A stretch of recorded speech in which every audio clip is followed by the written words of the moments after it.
the Baen Free Radio Hour.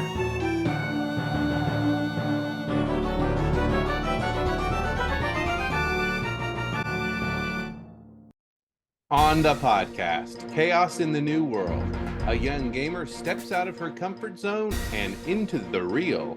Horror in the trenches of a reimagined world war with magic, and a hero goes to hell and back to stop the world from ending. Plus, we continue our ongoing audiobook serialization of Timothy Zahn's Cobra, all right now.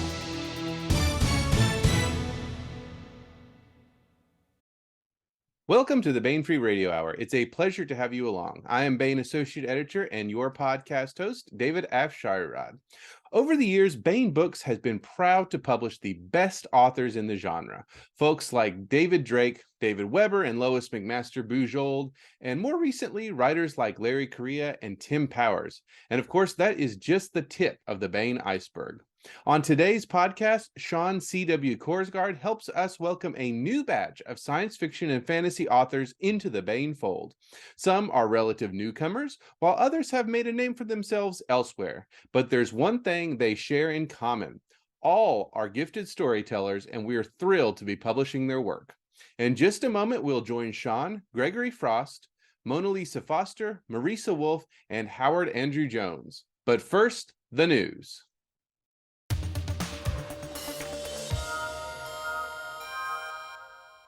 The April mass market paperbacks are in. Let's take a look. First up is 1637, The Coast of Chaos by Eric Flint, Paula Goodlett, and Gorg Huff. In an altered timeline, the American Coast of Chaos is set for explosion that may change the future forever, and liberty and justice for all hang in the balance. Next up is Into the Real by John Ringo and Lydia Scherer.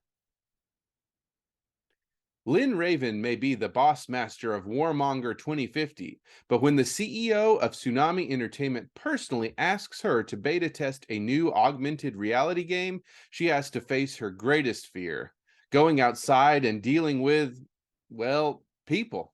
But once inside, she'll have to ask herself if she is willing to step into the real to win the future she's always wanted. Next up, we have Servants of War by Larry Correia and Steve Diamond.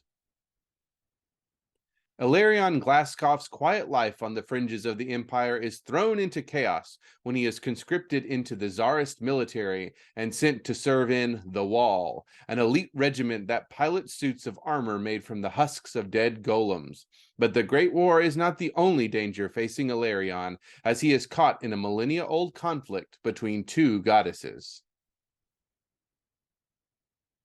And we also have Valhellions by Tim Akers. When John Rass signed up for Night Watch, he expected it to be all fighting dragons and rescuing maidens. You know, hero stuff. But instead, he's stuck patrolling game conventions and cosplayer competitions.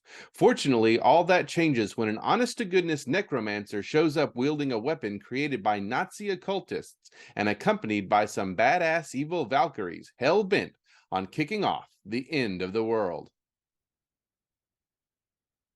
And that's it for the news.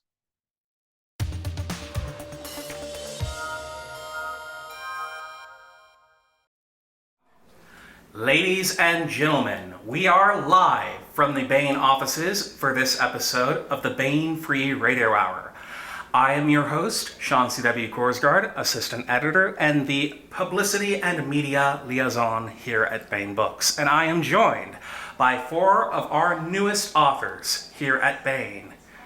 In order, joining us over Zoom, we have Gregory Frost, author of our upcoming fantasy novel, Rhymer. We have Howard Andrew Jones, author of the Chronicles of Hanuvar, Sword and Sorcery series. We have a longtime anthology contributor here at Baen, making her novel debut this December, Threading the Needle by Monalisa Foster. And after making a stunning first impression on many Baen readers with her story in Chicks in Tank Tops, appropriately named Next Question, we have Marisa Wolf and her novel Next Spring, Beyond Enemies. So, to begin with, all of you, I believe, with the exception of Monalisa, are making your debut here on the Baen Free Radio Hour. So, for all of our listeners and viewers, why don't you introduce yourselves? Tell our longtime readers and listeners a little bit about yourselves and maybe a little bit about why they should buy your books. Gregory, you start us off. Oh, gee. Well, let's see. I published my first short story in 1981 in the Twilight Zone magazine, for those of you who can remember that far back. And I've been writing horror, fantasy, and science fiction ever since. I've been a finalist for, I think, pretty much every award under the sun at least once, and won an Asimov's Readers Award for a short story collaboration with Michael Swanwick. The novel that I have coming out is the first of three. I guess you'd call it a trilogy, although really it's sort of a potential series. And it's Rhymer is the title of the novel, and that's me taking the central characters of basic English, Scottish folk ballads, Thomas the Rhymer and Tam Lin, and sort of putting them in a blender and hitting puree. And blending those elements into an alien invasion story where the aliens are perceived in the time period as elves, fairies, demons of folklore and mythology. Howard, tell us about Hannibal. So And yourself. and you. Okay then. So me, I was with St. Martin's for a few years. I did some Arabian fantasy for them. I wrote 4 Pathfinder novels. I've been editing Tales from the Magician's Skull for Goodman Games, and that's one of the few modern homes of sword and sorcery. Yes, there's one of our lovely covers, and I guess I've been a champion of sword and sorcery for about 20, 25, 30 years now. And I am just delighted to be here at Baen, who seems to be the modern publisher most open to sword and sorcery. Nice.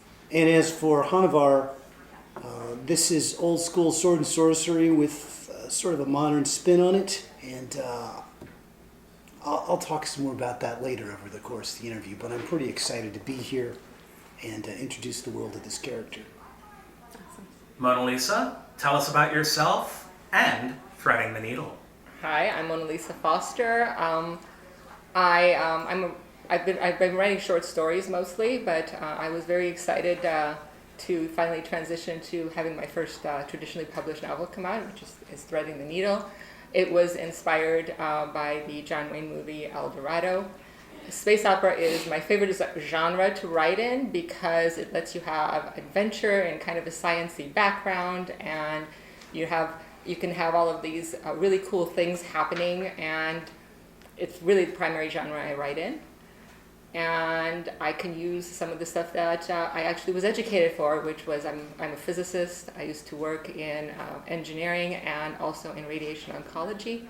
So this kind of hits all of my buttons. It lets me be creative, it lets me be scientific, and it lets me create some really great characters. Nice. Sciencey and fun. I like it. Yes, hi, I'm Marisa Wolf. I write science fiction and fantasy and every little corner in between I can get my fingers on. I've been in the indie world since 2017, and I have sneaked into some Baen anthologies along the way, like this one right behind us. And Beyond Enemies is an expansion of my short story from Chicks and Tank Tops called Next Question, and I'm not going to tell you too much about it, but it is a little military sci-fi, a little bit, and a little bit space opera, and a lot of conspiracies all the way down. Like, I really got into the Turtles all the way down of Terry Pratchett, and this is just conspiracies all the way down. So.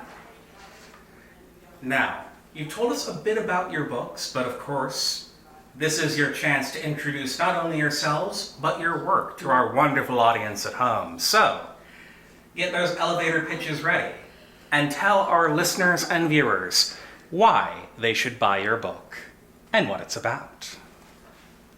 Gregory, lead the way.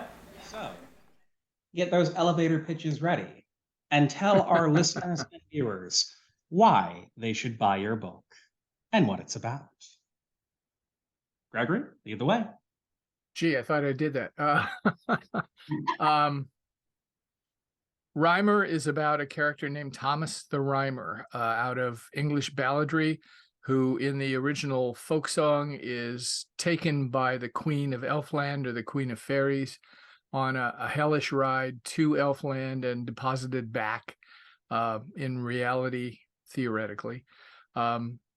Married to the story of Tam Lin, which is about somebody who's already been taken by the Queen of Elfland, strangely enough, and who has fallen in love with a woman named Janet, who has gotten Janet pregnant, apparently, as the song goes, and tells her how to rescue him when he's brought back by the Queen of Fairies, who intends to sacrifice him as the tithe or the tind to whatever it is fairies sacrifice people to. And the thing that fascinated me and the thing that sort of brought the two of them together is that both of these stories take place within about 10 miles of each other. The ballads are separated maybe by a century or two, but where they're taking place is almost exactly the same location. And there are so many elements of one in the other that it just seemed like the two stories ought to be conflated in some way. And that kind of started me thinking about what can I do that's different with this? And it got very different as the elves and fairies in the book are an alien species, an alien race that's invasive, to say the least. So Thomas becomes a kind of, not to give too much away, but by the end of the book, Thomas has become kind of a Michael Moorcock eternal champion, the only person who's standing up to these creatures who actually understands what they are. So that's Rhymer. Howard, I know I don't need to tell you to talk about Hanavar to talk about Hanavar, but please shoot your shot.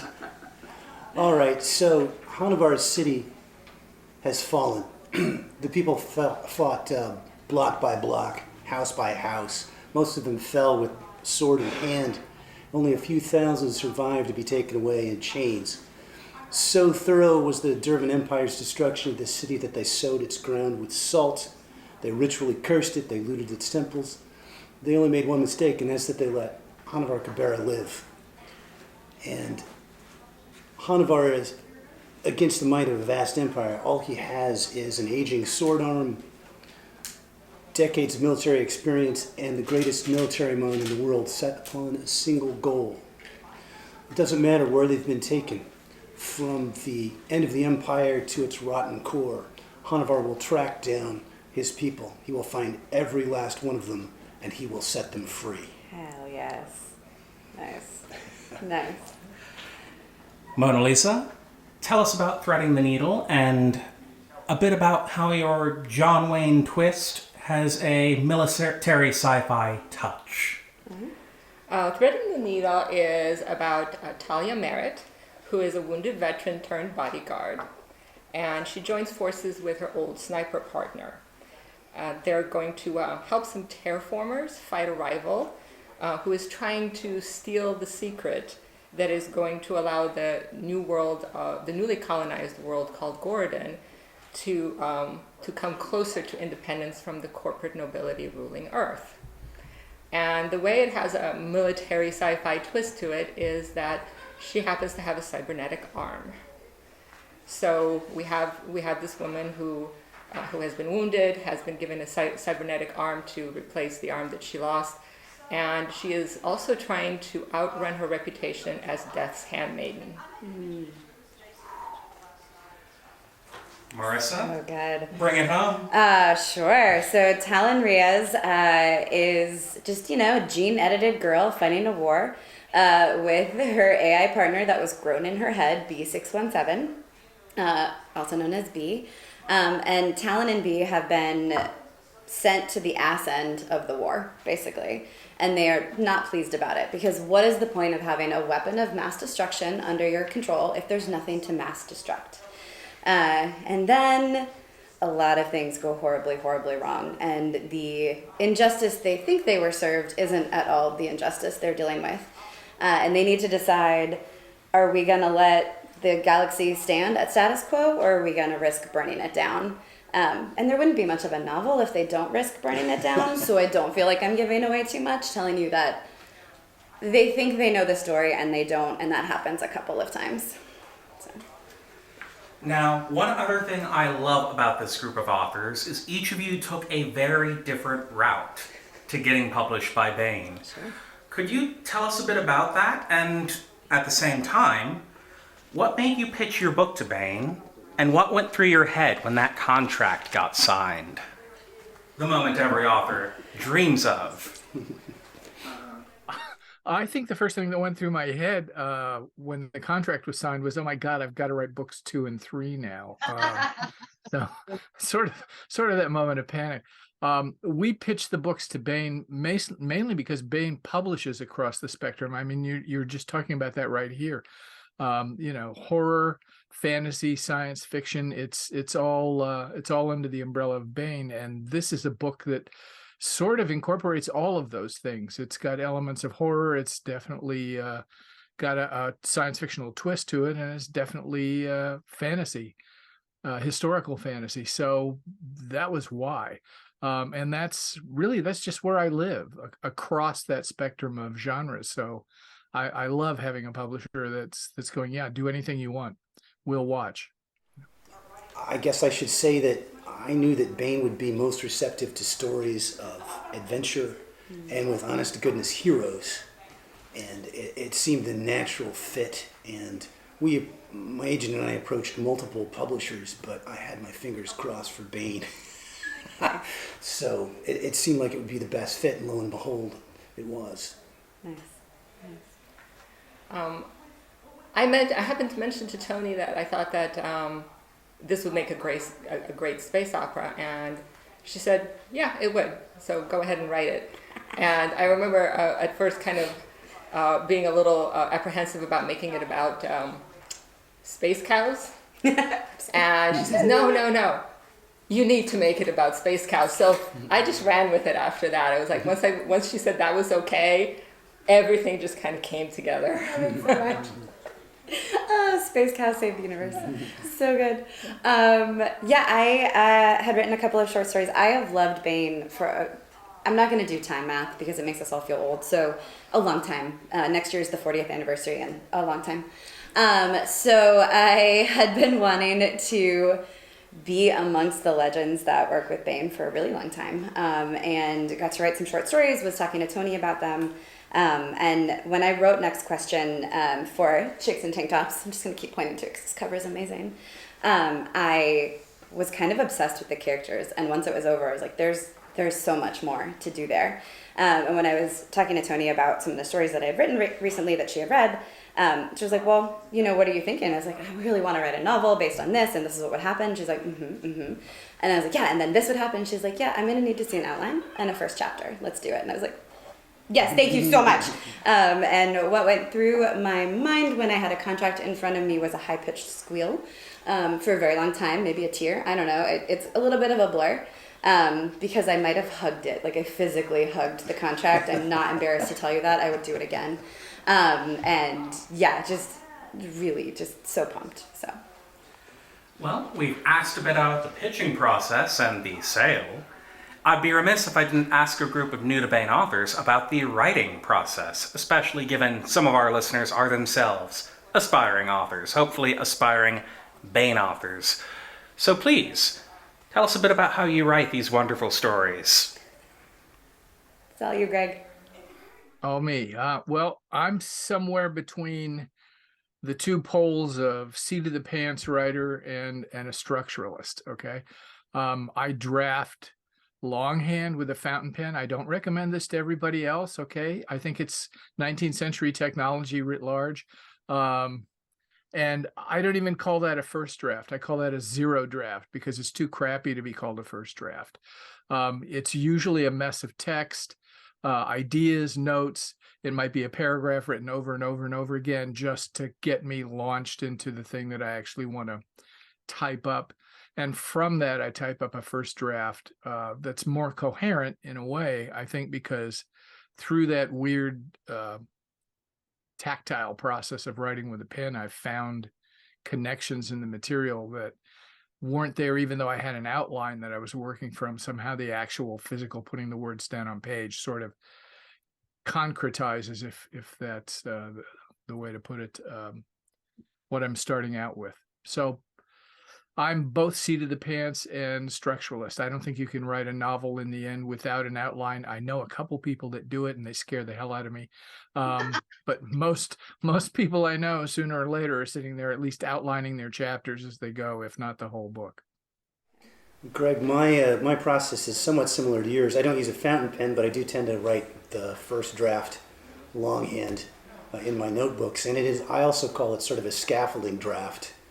And it ends up looking like a bad screenplay. It's mostly the dialogue. I work out the dialogue beats to make sure I've got all that figured out ahead of time. And then all of the plot knots, all the major plot knots, I work out before I start drafting. Because when I was first writing, I would sometimes get stuck. I'd be motoring along really fast, and I'd get stuck on something for 2 or 3 days and really throw off my rhythm. And nowadays, I just want it all figured out. I mean, problems are going to come up, they always do, but at least most of the major ones are already figured out in the structural draft. So that's where I start. And it's a pretty intense draft. I kind of do all my exploratory and free writing in the notebook, and then once I put it on the computer, then I just begin to polish. I'm very much a pantser, and I try to plot, and plotting scares me. So I went back to pantsing, and usually I start with the characters and with the setting. So for example, for this, I knew I wanted to have kind of a Japanese aesthetic to it. So imagine cowboy and samurai, but in a Meiji Restoration kind of setting. And after I fleshed that out, I just start writing, and I cycle. So I do the first vomit draft of a scene, and you're not supposed to show that draft to anybody Ever.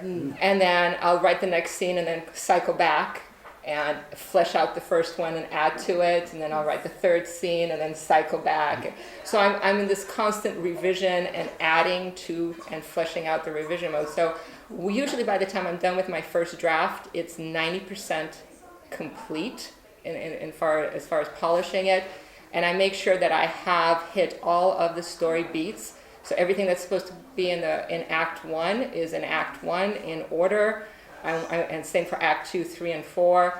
I make sure I hit all of my turning points at the 1/8, 2/8, 3/8, 4/8, and so on, all the way to the end. So I am constantly revising, polishing, and fleshing out both structurally and creatively as I write. And that's why at the end of the day, I face plant into a pillow. That checks out. Also, you scared the hell out of Greg. Because you're a pantser. I love it. Yeah. But an organized pantser. Yes, yeah. It's weird. No, it's cool. So I have had the incredible opportunity to co-write with other crazily talented authors. So I've been working with Chris Kennedy Publishing. That's the indie publishing company I've worked with. And I have co-written novels with Casey Ezell, who many Baen readers will be familiar with Chris Kennedy, with Mark Wandry. And they all have these wildly different writing processes. But when you write with somebody else, you have to be more organized, which moved me very slowly and reluctantly from full-on pantsing, thank you, many years of fan fiction, into more of, I need to know where I'm going so I can work with somebody else. So I had an outline. It was chapter by chapter. They are very detailed for Act 1, semi-detailed for Act 2, and Act 3 is like, yes, things are going to happen. And then as I get through Act 1 and Act 2, I revisit my outline to think about, okay, what beats do I actually need to hit? Where did my characters go versus where I thought they would go? And what do I need to accomplish in Act 3 to get there? And so it's a lot of going back and saying like, I was going to do that thing. And then I went horribly, horribly sideways. And so how do I get back to go over here to do the thing I wanted to do? And then when I get stuck, I've stolen this from one of my co-authors and I don't remember which, so thank you. I just throw it in brackets. So you don't use brackets in a manuscript, so they're really easy to search for. So my first draft of Beyond Enemies had entire bracketed sections that were like, something cool will go here. There'll be a battle here. Figure out who exists so you know who to kill. Like, it's just these notes to myself. that, again, no one should ever see. But sometimes my sister sees them, and so she'll see something like, something cool happened here. And she's like, well, that's cool. I'm really excited to know what that is. That'll be good. And you know what? Sometimes I'm also really excited to know what that will be. So. Now, I'd like to ask each of you some individual questions, given the chance. Starting with you, Greg. I guess the first thing is, especially looking back at your wonderful bibliography of work, a lot of it touches on Celtic mythology, medieval folklore. What is it that draws you to that as an author? Well, it's a weird journey. The thing that drew me to Celtic material originally was probably a rock album from the 1970s by an Irish band called Horselips, who did a rendition of the Táin. They rendered it as, I don't think it would be a rock opera, but it was definitely a concept album that they were doing this story. And that led me to Thomas Kinsella's translation of the Táin, and from there to Lady Gregory's retelling of the same story from the 19th century, and then a lot of research into it, which in that case included bicycling across Ireland, because I wanted to thread the path that the original story had taken all the way across. And also Scotland and Wales and England, because I was on a bicycle, so why not? What the hell? My editor on Táin was Terry Windling, and she later reeled me back in to write some fairy tale derived stories, and also a novel for her fairy tale series called Fitcher's Brides, which is based on Bluebeard. So at that point, I was so steeped in various myths and folk tales and fairy tales and such, that I constructed my own myth-driven world, which is called Shadowbridge, and I set a novel in Shadowbridge. So I've sort of just been swimming in mythology and folk tales, and what can I do to bend reality through that mirror, probably from the start as a result of that. You're not the first writer to tackle Thomas the Rhymer, whether it be as a poem, a retelling, their version of the story. True. Going back to Kipling, or of course the Ellen Kushner take on it from the 90s. What was it that drew you to True Thomas? And what do you think your unique addition to the storytellers tackling his tale is? That's a really good question. I mean, I think Ellen Kushner did a magnificent job with her Thomas the Rhymer. And that also was for the Terry Windling fairy tale series. So we're, compatriots there. Ostensibly, Thomas was a real historical figure. There are lots of conflicting narratives as to who he was, when he existed, etc. He comes with different names. And as I found, as I say, in researching the books, the story and the ballad bore a lot of similarities to Tam Lin. So it gave me all these different elements to utilize and directions I could go in, things that, hadn't been done before, because you can kind of take him apart and reassemble him in different ways.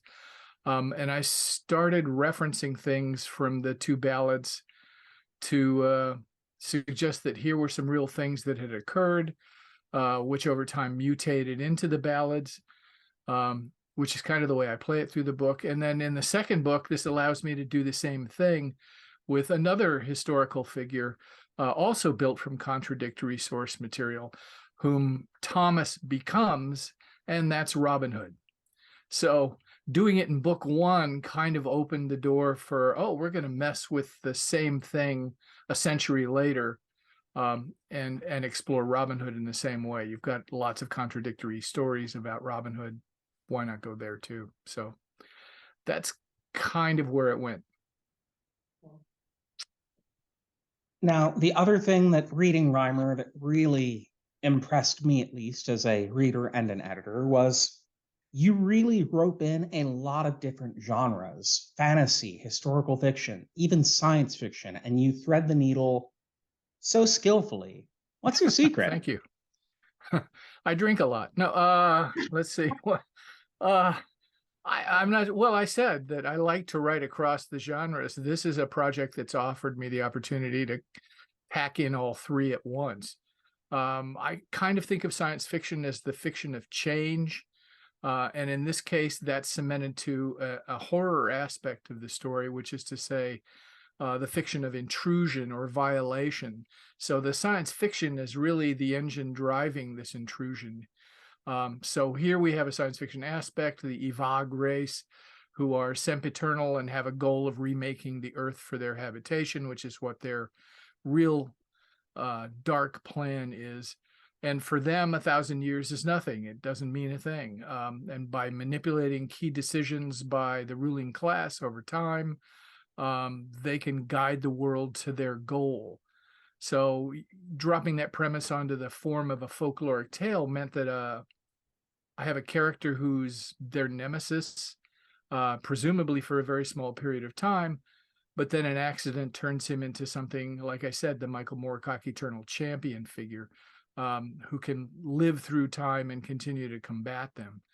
And so the second book becomes one of him reconciling with this transformation, and very reluctantly, which is, I guess, sort of the superhero journey that we've seen many times, but that's what I'm working with. And he learns to embrace it. So embrace what he's become. So it's kind of it's kind of a big canvas with elements of epic fantasy, with elements of horror and science fiction yoked together to produce this tale. At least I hope so. That's the intent. So that's my big pitch there. Now, Howard, you are a longtime name and fixture of modern sword and sorcery as an editor, a fan writer, and of course, an author. And there's something of a big revival going on, whether or not you want to call it the New Age, the Iron Age, or the Pulp Revival. It's a dozen different labels, but sword and sorcery is really having a big revival moment. As a longtime student of the genre and contributor to it, where does that modern upswing fit in the history of the genre? And for that matter, where does Hanavar? Epic fantasy pushed sword and sorcery out in the marketplace in the late 80s or early 90s. You would get an occasional author. I think Jamel probably was the only one who was keeping it alive in the 90s. But mostly it's epic fantasies and urban fantasies completely pushed it out. But that doesn't mean that there weren't a bunch of us out there still writing it and wanting to write it. And there were small press venues and slightly larger small press venues. And an occasional spot would pop up in some of the larger magazines, but not very often. I could go on and on about my speculations for how or why that happened.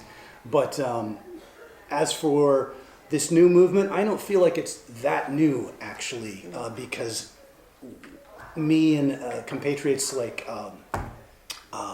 James Eng and John Chris Hawking and Milton Davis, I could go on and on and on.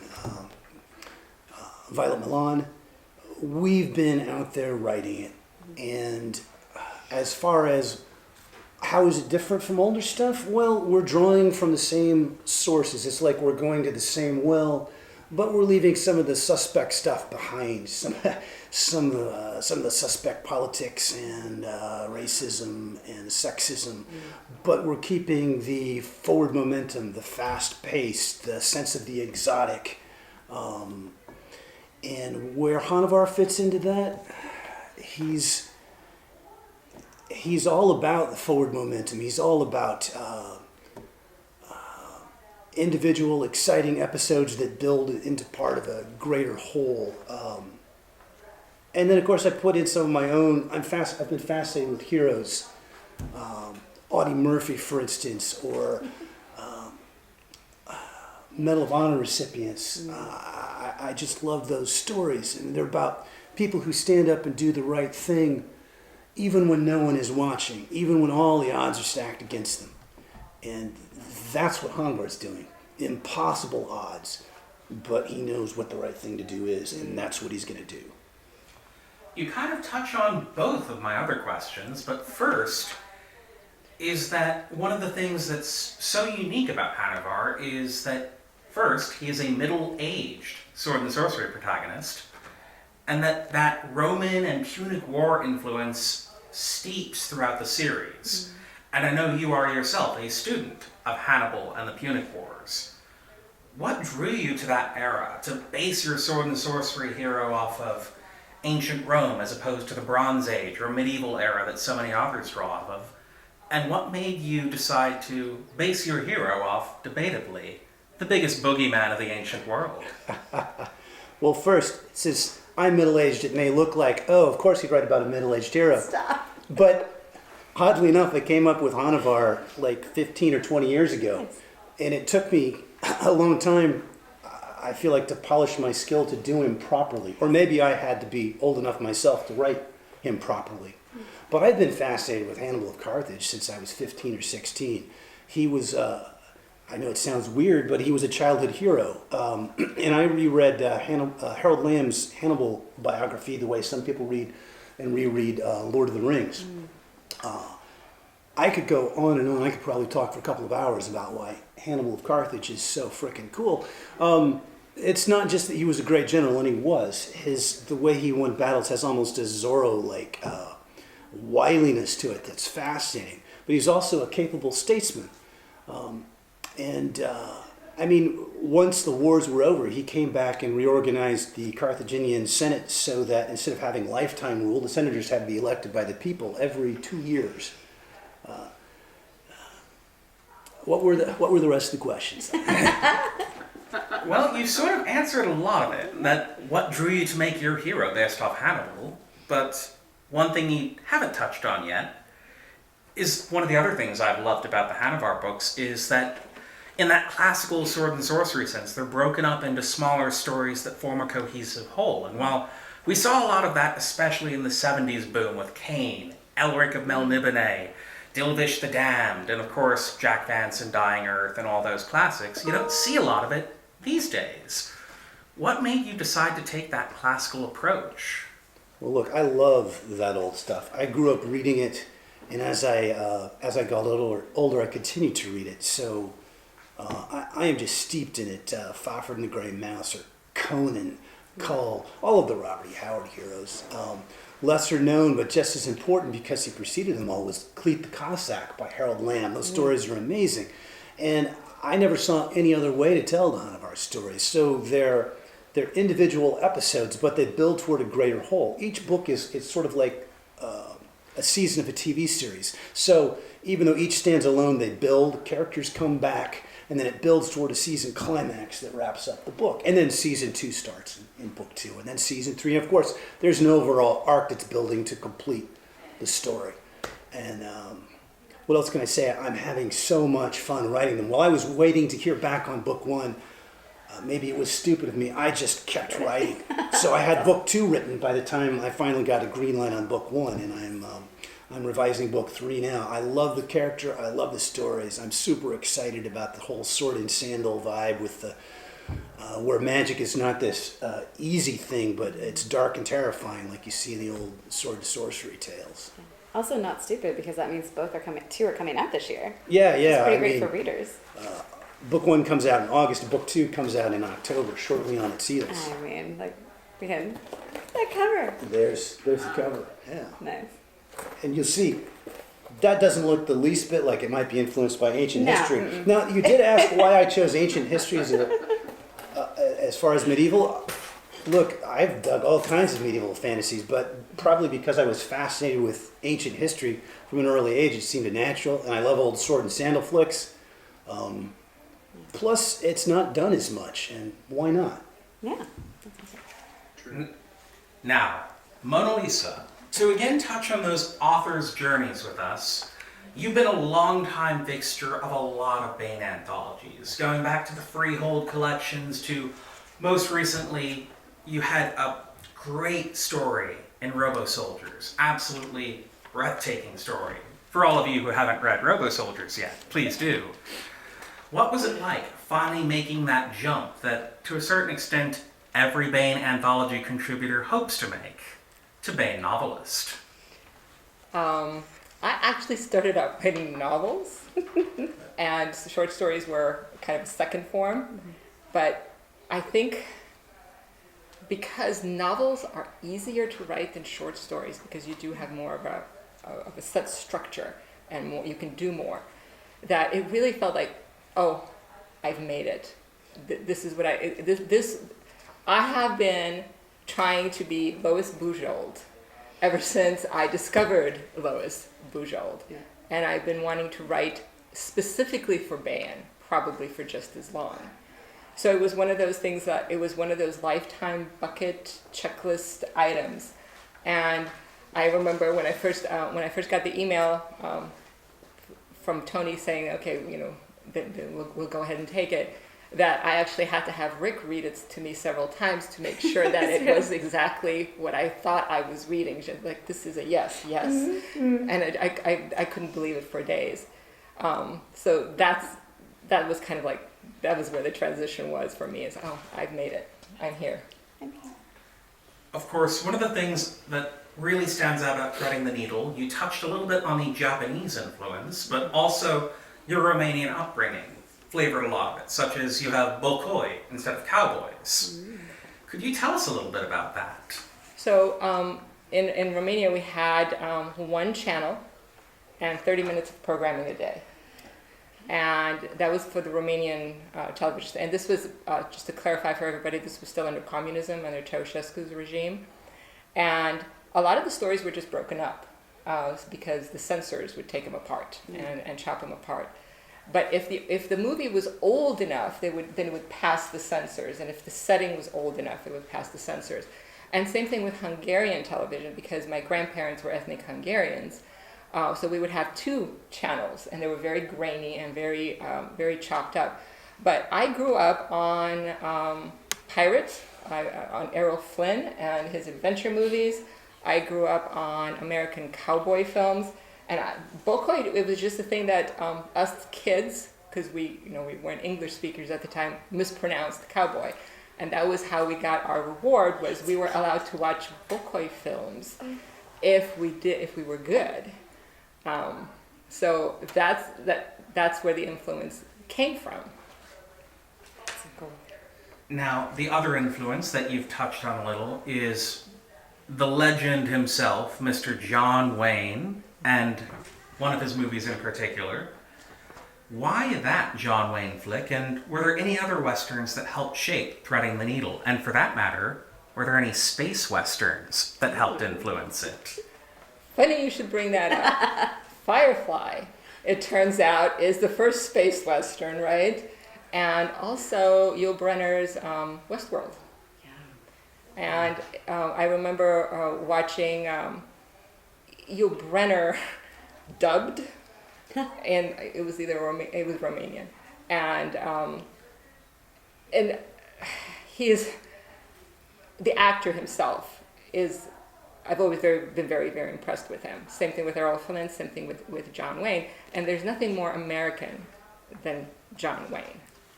And one of the things that I identify as is I'm just an American. I am not a Romanian American. I am not a hyphenated American. And if there is a quintessential image of an American, it's John Wayne. This particular movie, I think I've seen it 24 times at least. It's one of those old favorites where your guilty pleasure. I love everything about it. I love the friendship between the main characters. I love the story itself. I thought, well, basically it's more of a tribute to it, because it's just, to me, this is the quintessential American movie. That's awesome. Marvelous. Now, last but certainly never least, Marisa. You've been a long-time indie author, and this is your first Trad Pub novel. What was it like making that leap with Beyond Enemies? I mean, I think just getting published was so crazy to me. I think back in 2017, like I wrote fan fiction, y'all, for 20 years, and it was a lot. We're about to be attacked. Chicks in Tank Tops does not approve of my fanfic background. So I didn't actually ever think I would get published. Like I was just like, writing is fun. I love it so much. And so holding a book with my name on it was pretty baller. And getting, I obviously don't have that yet for Baen. It'll be next year, 2024, 40th anniversary. It's going to be amazing. But the idea that I get to be published alongside some freaking towering talents Like I said, I've been reading Baen for such a long time, and you're always guaranteed to get such a good story. And so the idea that my story was considered good enough to be on eventually these shelves with these people, it is like you were saying, like just like a dream moment. Like I knew I wanted this, but I didn't think it could be real, and then it was real. It was exciting. Next question, and you'll pardon my pun. When you wrote Next Question for Chicks and Tank Tops, did you ever imagine you'd be asked to pitch a novel expanding upon it? And when you were asked, did you already have a novel? So imagine, yes. Believe, no. So Sean said a little bit earlier, almost anytime you write a short story for Baen, you're like, oh, wouldn't it be cool if I could also write a novel for Baen? So yes, imagined for sure. Like, I mean, I imagine a movie deal. I imagine a lot of things. I did not believe it would be real, but I knew when I finished that story. So there are a series of questions that are asked in that story, hence the title. Go figure. And I knew at the end that there was so much more, and I was so excited about it. So I didn't go as far as writing it. So it wasn't like the book 2, I kept going. But I did really think about it. So to the point when Tony and I were talking about it, I was like, these are the things that would happen. I know this. I didn't have an outline, but I knew the big things. I knew the conspiracies under the conspiracies. And when she invited me to do the outline in the chapter, I wrote the chapter in probably like 3 days, and then I sat on it for like 3 months because I wanted to make sure it was good. But yes, imagined, yes, believed, no, and having it happen is pretty. I'm still obviously very giddy about it. So. I think that's wonderful, though. And the heroes of Beyond Enemies and Next Question, they're the Breezy team. I hear there's a story behind that name. Why don't you share that story? Yeah, so ish. So in Next Question, you meet Talon Riaz and Series B 617. I've said too much. And a Series B AI. And they're just out of training in this short story. So there are lots of shenanigans that start off, and I mean like fun shenanigans, because they're just out of training, they're young, they're excited, they're about to go on their first mission. And so they all have these little like AI call signs sort of things. So you don't call it B617 or CCF12, like they have names. But their names are B and CC and whatever, like they're based on that. And so then to show that you are an 8, you are an AI troop, you have this combined name. So Talon, Riaz, and B became Breezy. And at one point the AI is like, yeah, so I get ours. Ours makes sense. It's logical. But she just starts making fun of some of the other ones. She's like, this is a reach, don't you think? And that was just kind of fun because, some call signs are kind of a reach and most of them are fun. So that was really fun to play with. And yeah, I wanted to say something else there, but Breezy. So they're funny. They refer to themselves that way. And then in the novel, you see the AI pairs consider unpaired humans empty because they don't have an AI in their brain. So you have a name like Breezy, and it differentiates you from the empties of the rest of the universe. To bring things around to some fun questions, what is your favorite book published by Baen, other than yours? And could you tell us a bit about it? Gregory, lead the charge. Oh God, favorite book. Listen, I went through the list last night just for kicks to see what's there, and it's way more than I even imagined. In a weird kind of way, Leigh Brackett's Eric John Stark books. She wrote great early space opera, and I just adore her stuff. And yeah, right. And that's before, she collaborated on the script for The Empire Strikes Back. She was a great screenwriter, but she also wrote these magnificent space opera novels. But you've got a collection by F. Brett Cox, who's a longtime friend of mine, Rick Bowes, another friend. You've reprinted Jack Dan and Gardner Dozois' collaborative anthologies. I think I'm in one or two of those. And even the book editions of Ellen Datlow's best horror anthologies. So it's kind of all over the place. But if I had to settle on anything, it would probably be the Manly Wade Wellman novels that you've published, because I lived in North Carolina for a while, and I knew Manly briefly. I'm sorry, we're doing the Blofeld thing here with a cat in her lap. So anyway, and she doesn't like me talking, so that's the end of that. So I can't pick just one book. I'm impressed by the breadth once again of what Baen publishes, and how many authors I recognize, how many authors' works I've read. Breadth and width you are now joining, I might add. And of course, Howard, I know, did a double take when he saw his favorite on the shelves. Why don't you share us that favorite, Howard? Well, I mean, like Greg, there's so many great ones. I mean, we've got some Zelazny here, we've got some Tim Powers here, David Drake's Vedius and Friends, not to mention a whole bunch of other David Drake titles. But what I saw on the shelf here was Michael Shea's Incomplete Nift. I had the opportunity to meet Michael Shea just a couple of times. I can't say as I knew him very well, but at a couple of conventions, and what a gentleman he was, and what a tremendous talent. You'll notice that, well, you probably can't see the fine print on this, but he won the World Fantasy Award. And this was Sword and Sorcery, and I think that this is the last time that any Sword and Sorcery won the World Fantasy Award, although James Ang was nominated. Anyway, this is just a splendid book, and I hope that it will soon become some sort of at least ebook reprint, because Michael Shea is a treasure and needs to be read far, far more widely.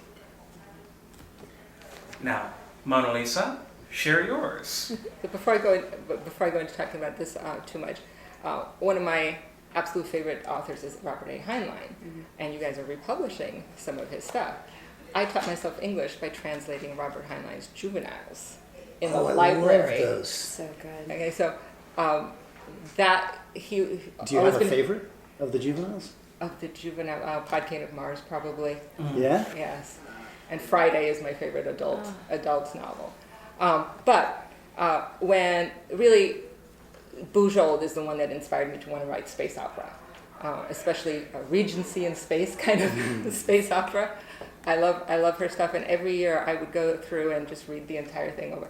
I've gone through 3 paperbacks of this that have just been destroyed by me reading. I love Cordelia. I love all of the characters. I could spend years and years just being with these characters. Now, Marisa, on the other hand, her eye got pulled by a hardcover. Well, I'm fancy. Yeah. Share with us some of your favorites, and that one in particular. Yeah. So, so I came to Baen because of Anne McCaffrey. So I was a Dragon Riders of Pern fangirl. So anything that had Anne McCaffrey's name on it, I bought it, or I took it from the library, or I did whatever I could do. And Sassenach, the whole Planet Pirates, Jodie Lynn Nye, Anne McCaffrey. Oh my God, so good. No dragons in them, but still really good. And that like cool chick, like going out to space without being cardboard figure, amazing. And so I love that. I love cool chicks that aren't cardboard, and I love characters. They can be cool dudes too. It's fine. And somebody who also does that really well is Elizabeth Moon. So I hadn't read this until like full on adulthood. So The Deed of Paxenarian, a friend of mine recommended it. Another author, Jamie Ibsen, he's fab. He's like, is my favorite character development in the history of time. And I was like, oh, I love character development. That is very important to me. And I'd read Elizabeth Moon before. She's wonderful. I mean, definitive Paladin book, right? Like, just, you really get to watch this character develop, and like hard things happen to her, and they're all in service of the story. It's not just like everybody here sucks and is miserable all the time. Like, there are such triumphs. It's also why I love Lois McMaster Bujold. Oh my God, she's so good at that. Like, real characters doing real things, and so their successes feel real because their setbacks feel real. So this one, also it's shiny and it's a hardcover, and I'm very fancy, so love it. Read it if you haven't. And it's a doorstop. It is. It is a collected trilogy, so... Character development for literal days. You're welcome. And if I could, of course, while we have 4 new to Baen authors, if you could offer any advice to some of our aspiring Baen authors. Even if you could tell yourself something a couple years ago, what would you want to tell these folks? Sounds like you've got something to chew on, Greg. Oh, there's too much. Right, early and often. Don't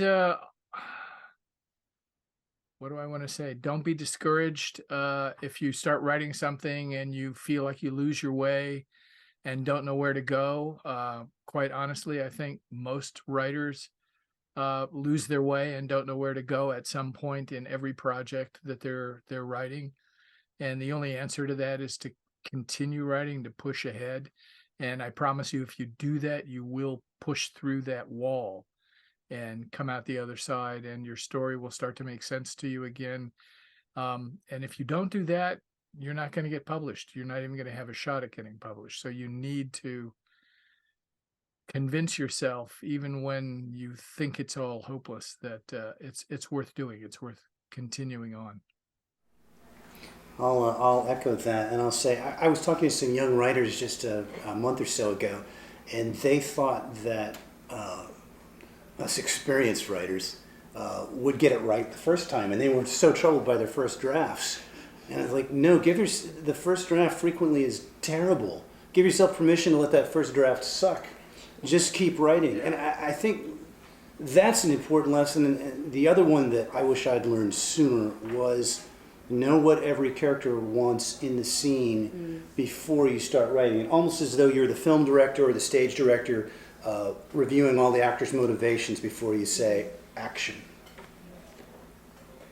I would say go out and do something and do it well first. Because you need to go out there and do things that are challenging, that will knock you on your ass, so that you can learn how to get back up. So whether you go out and become a famous scientist or a famous astronaut, whatever, just do something first, because that will allow you to survive the process of becoming a writer. Because there's just a lot more that goes into it, and more importantly, it will allow you to write characters who have a unique take on things, because every story has been done, but a unique spin on a story, I think, is one of the most important things that you can do, is to come at a story from a new perspective with a new worldview or viewpoint on it. Yeah. I love the first draft advice. Your first draft, this is completely stolen advice, but the point of the first draft is not to be good or perfect. The point of the first draft is to exist. And it's going to be hot garbage, and that's cool. Mine is always hot garbage. And then you cool off the garbage draft by draft, and it's great. And then you take out the garbage, I guess. You don't want it at the end. The metaphor got away from me. It's fine. The other thing is figure out the thing you do really well naturally so you can build on it. So is it character development? Is it setting? Is it plot? What is the thing that fires you up and you're amazing at it? And then build your pieces around it. Don't try to write like X person because you think that's the only way to be successful. Find the thing that you are good at and just keep on adding layers to your talents. I totally relate to that. Dialogue has always come easily for me, and that's one of the reasons I use that scaffolding screenplay format. If the dialogue is solid, then it's much easier for me to pour everything else into it. Yeah, play to your strengths. Yeah. Part of the reason people have trouble with the beginnings of stories or writing those crappy first drafts is the only thing you ever see is the finished draft that the writer ends up with, the choices that the writer has made and kept. You don't see all the stuff that's discarded and lying on the floor looking like crap. So you don't necessarily realize that the first drafts and the early drafts of our works are probably the most hideous things in the world, and that's natural, and that's something to strive for. Actually, don't assume you're going to sit down, or that you ought to think that you're going to sit down and write the perfect story straight out of the box, because nobody does. It just doesn't work that way.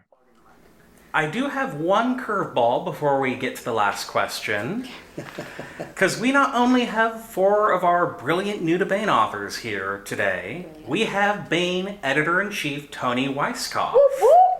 And I figured we should take the chance to ask her, what drew her to these 4 books and these 4 authors? Hi, Greg. Long time no see. Hey, Toni. Oh, that actually is the perfect cue for me, because as an editor, I never ever want to see those ugly first drafts. We don't want you to see them. Yeah. And there's good reasons for it, right? The reason is that I want to be able to fall in love with your novel.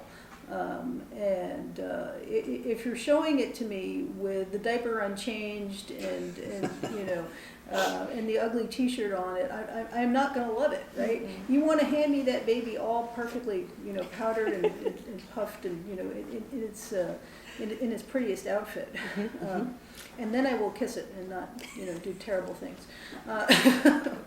We went to child sacrifice really quickly. we did like natural. She says in front of the expecting parent. Hey, Sean. Okay. Yeah. That's actually a real thing. We'll talk about that later. But that's why all parents are saints. Fair. But yeah, I did fall in love with all of these guys' books. They were all accomplished writers before they sent me their Baen books, right? And I fell in love with Reimer when I realized all of the medieval details are right. Right? I can follow along with this story because I can trust the writer, because he has given me the correct details about medieval cathedrals and the weaponry and the clothes, and all of that is there. So I can just relax and follow along with his story, which is a dark and compelling and yet wonderful story.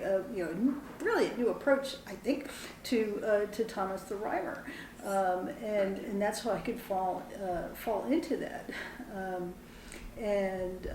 With Marisa's story, it was first in Chicks and Tank Tops. So I had already fallen in love with these characters, and the relationship between the heroine and her tank is the key to this.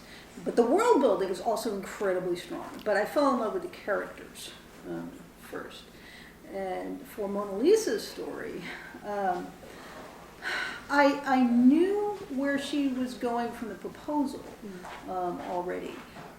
But then the way that she approached the story and the way that she approached the characters also charmed me. But the fact that although this is a planetary adventure, it's a planet story, right?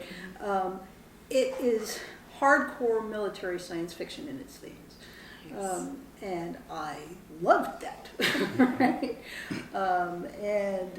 For Howard's story, the way that his books are structured is very intentional, right? And each chapter is essentially, especially the first two parts of this, each chapter is separately an adventure. It is a monster of the month chapter, and I'm like, this is great. I love these. This is fantastic. And Sean was the one who was very enthusiastic about your stuff, and so I called Sean and I say, does it build? Because this is really good. And Sean is like, oh, it builds. Nice. And it does. We not only is it really great sword and sorcery, monster of the month. You could read it. You could have read it in Weird Tales, and you would have been, perfectly happy with it. But it also does a very 21st century thing of building to a very satisfying, complete novel, and then even bigger, a larger 5-story, 5-volume story arc. And that's, oh man, oh yes. So it's doing all of the great sword and sorcery things that have wanted for a very long time. We're pointing at Dita Paxonarian here, yes, right? Which is not a monster of the month kind of story, but is that classic epic fantasy feel to it. But I've finally gotten it, and that made me very, very excited. So I hope you guys will also fall in love with these books and with these authors. And with that, I'm going to sneak away. Thanks, Jen. Which brings us to our last question. You've heard why Tony fell in love with these books. I've talked a bit about how I did. Our authors talked about why they love these stories. And hopefully, having seen their brilliance and heard them pitch them, you've fallen in love with them too. So, authors, where can our wonderful viewers and listeners find you, find your books, and when does your Baen debut come out? Gregory, lead us off. Let's see. Well, my website is www.gregoryfrost.com. There's an obvious one. My Facebook handle, if you want to talk to me on Facebook, is Gregory.Frost1.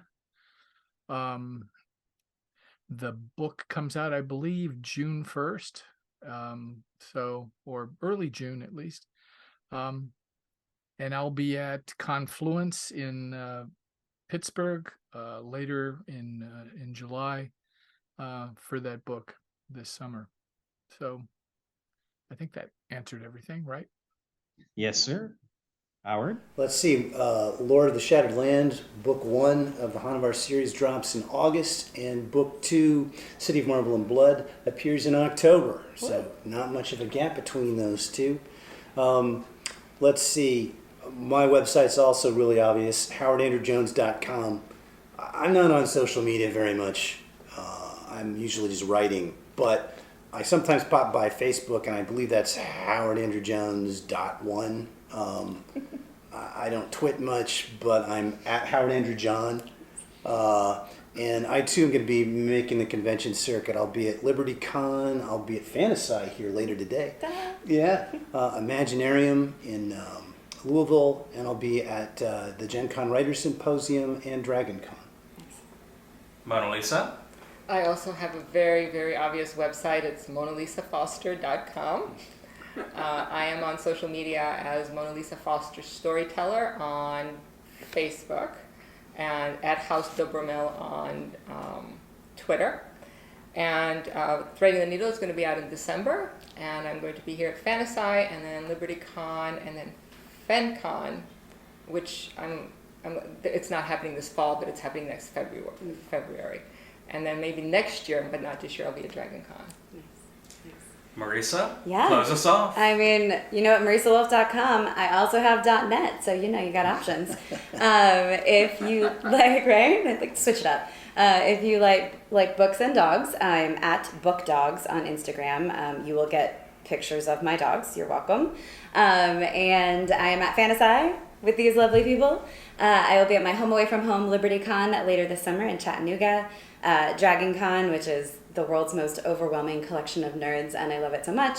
And Beyond Enemies comes out spring of 2024 in Baen's 40th anniversary year. I don't know if I've mentioned that, but It never hurts to plug it one more time. And of course, you will find these wonderful authors and many, many more at Baen.com, all of our social media networks, YouTube, Rumble, Facebook, Twitter, and wherever fine books are sold.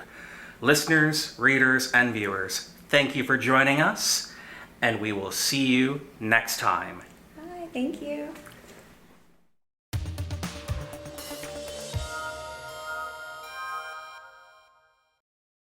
And now we bring you Timothy Zahn's Cobra.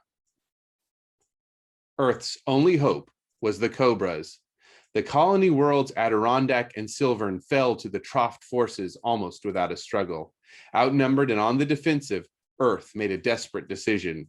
It would attack the aliens not from space, but on the ground, with forces the Trofts did not even suspect. Thus were created the Cobras, a guerrilla force whose weapons were surgically implanted, invisible to the unsuspecting eye, yet undeniably deadly. But power brings temptation, and not all the Cobras could be trusted to fight for Earth alone. Johnny Moreau would learn the uses and abuses of his special abilities and what it truly meant to be a Cobra. It took a week, but at last the results of the various Blessa-Reed tests began to coalesce, and they were indeed just as Darl had suggested. It seems to be a response to severe lack of available groundwater, the senior botanist told the council, his hands trembling noticeably as he shifted graphs, complex formulas, and photos on the syndic's comboards. He'd probably never before addressed even a single syndic before, Johnny thought, let alone a group of them plus a Dominion comité. One of the components in the cutin, that's the layer that protects against water loss, alters chemically from this form to this one. The two molecular diagrams appeared on the comboards. It turns out that this makes good biological sense in two complementary ways, the botanist continued. Not only is the new cutin 15 to 20% better at controlling transpiration, but the chemical reaction involved actually releases 2 molecules of water, which are then available for the plant to use. In other words, the drier it gets, the crazier the gantuas become, Syndic Hemner asked. Basically, yes, the scientist nodded. There may be a cutoff somewhere where the gantuas switch to a different plant species for food, but if there is, we don't seem to have reached it yet. Seated beside Gwen against the side wall, Halloran caught Johnny's eye and wrinkled his nose. Johnny nodded fractionally in agreement. If the gantua they'd fought wasn't fully berserk, he had no wish to meet one that was. Well then, our alternatives seem pretty clear, Hemner said grimly. We either get Comité d'Arles' new Cobras into service as quickly as possible, or pull completely out of the Kaskia Valley until the drought ends. If it ever does. There's one more possibility, Johnny said into the growing murmur of agreement. And that is, Zhu prompted. End the drought now. Johnny gestured to Gwen. May I present Dr. Gwen Moreau, recently returned from the mountains surrounding the Kaskia Valley. Gwen stood. With your permission, Governor General Zhu, I would like to present the results of a study Syndic Moreau asked me to make a week ago. Concerning what? Zhu asked suspiciously. Concerning a proposal to break a pass in the Molata Mountains that would divert water from Lake Ojanti directly into the currently dry Kaskia riverbed. Jaw sagging slightly, Zhu waved her wordlessly to the table. Thank you. Gentlemen, she addressed the syndics, sliding her mag card into its slot, let me show you how easily this proposal could be carried out. And for the better part of an hour she did just that, punctuating her talk with more charts and diagrams than even the botanist who'd preceded her. She spoke authoritatively and coherently, slipping in enough about the basic methods of tectonic utilization to painlessly educate even the most ignorant of the syndics. And slowly Johnny sensed the silence around the table change from astonishment to interest to guarded enthusiasm. For him the changes went even deeper, as his mentally superimposed image of Gwen the 10-year-old vanished forever from her face. His little sister was an adult now, and he was damn proud of what she'd become. The final picture faded at last from the comboard screens, and Gwen nodded to the syndics. If there are any questions now, I'll do my best to answer them. There was a moment of silence. Johnny glanced at Darl, bracing for the attack the Comité would surely launch against this rival scheme, but the other remained silent, his look of admiration matching others Johnny could see around the table. We will need more study, if merely to confirm your evaluations, Zhu spoke up at last. But unless you've totally missed some major problem, I think it's safe to say that you can start drawing up detailed plans immediately for the precise fault line charge placements you'll need. He nodded to her and glanced around the table. If there's no further business, he paused, almost unwillingly, at the sight of Johnny's raised forefinger. Yes, Syndic Moreau. I would like to request, sir, that a new vote be taken on Comité d'Arles' proposal, Johnny said with polite firmness. I believe the study just presented has borne out my earlier contention that our problems can be solved without the creation of a new generation of Cobras. I'd like to give the Council a new opportunity to agree or disagree with that contention. Zhu shook his head. I'm sorry, but in my opinion you've showed us nothing that materially changes the situation. What? But, Governor General, Darl's voice was calm as always, if it would ease your official conscience, let me state that I have no objection to a new vote. His eyes met Johnny's and he smiled. In my opinion, Syndic Moreau's earned a second try. The vote was taken, and when it was over, the tally was 11-7 in favor of Darl's proposal. That was another installment in Timothy Zahn's Cobra, and that's it for the podcast. Thanks as always to Audible.com and podcast theme composer Ruth Judkowitz. Praise, thanks, and gratitude to Gregory Frost, Monalisa Foster, Marisa Wolf, and Howard Andrew Jones, and we welcome you guys to Baen. And good night, Tony Daniel, wherever you are. This is David Afsharirad coming to you from a soundproof bunker somewhere deep in the heart of Texas. Join us here next week at the hammering heart of science fiction and fantasy, and keep reaching for the stars.